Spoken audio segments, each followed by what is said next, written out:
Faruk Rahman, Channel I, Dhaka. টানা কয়েকদিনের তুষার ঝড়ে ইউরোপে কমপক্ষে 47 জনের মৃত্যু হয়েছে। এর মধ্যে 20 জনই মারা গেছে পোল্যান্ডে। ভেঙে পড়েছে ইউরোপের সড়ক, রেল ও বিমান যোগাযোগ ব্যবস্থা। ব্যাপক তুষারপাতে বিপর্যস্ত আমেরিকানরাও। প্রাকৃতিক দুর্যোগের শিকার প্রশান্ত মহাসাগরীয় দেশ অস্ট্রেলিয়া এবং ফিলিপিন্সও। হাফসা হোসেনের রিপোর্ট। সাদা কালো মহাদেশ এখন ইউরোপ। তাপমাত্রা অস্বাভাবিক কমে যাওয়া আর অতিরিক্ত তুষারপাতে স্থবির হয়ে পড়েছে এখানকার জীবনযাত্রা। Britain, France, Germany, Poland, Italy, Spain থেকে শুরু করে রাশিয়া, চেক রিপাবলিক সবখানেই বরফ জমেছে রেকর্ড পরিমাণ। জার্মানির দক্ষিণাঞ্চলে তাপমাত্রা নেমেছে -33 ডিগ্রি সেলসিয়াসে। স্পেনের 57টি প্রদেশের মধ্যে 51টিতেই জারি করা হয়েছে সতর্কতা। বরফে ঢাকা রাস্তায় ঘটছে দুর্ঘটনা।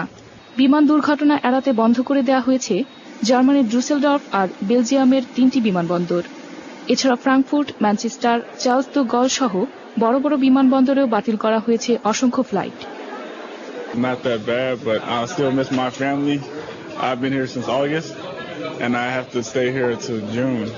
বিদ্যুৎ বিপর্যয়ের কারণে ইউরোপের দ্রুতগামী ট্রেন ইউরোস্টার অনির্দিষ্টকালের জন্য বন্ধ করে দেওয়ায় বিপাকে পড়েছেন কয়েক হাজার যাত্রী।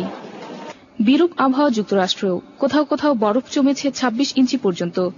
বড়দিনের আর মাত্র কয়েকদিন বাকি থাকলেও সব বরফের চাদরে ঢাকা পড়ায় জমজমাট হতে পারেনি ক্রিসমাস মার্কেট। তাই এবারের বড়দিনটা সাদামাটায় কাটবে বলে মনে করছে মার্কিনীরা। তবে বরফে ঢাকা পরিবেশও উপভোগ করছে তারা। ওদিকে আগ্নেয়গিরির অগ্নুৎপাত ঘটেছে প্রশান্ত মহাসাগরের দেশ ফিলিপিন্সে। আরও ব্যাপক উদগীরণের আশঙ্কায় নিরাপদ আশ্রয়ে ছুটছে ফিলিপিনোরা। Hafsa Hossain, international desk, channel I. Copenhagen জলবায়ু সম্মেলন শেষে আজ দেশে ফিরছেন প্রধানমন্ত্রী শেখ হাসিনা। বেলা 4:15 তাঁর দেশে ফেরার কথা। সম্মেলনে প্রধানমন্ত্রী কার্বন নির্গমন কমাতে আইনি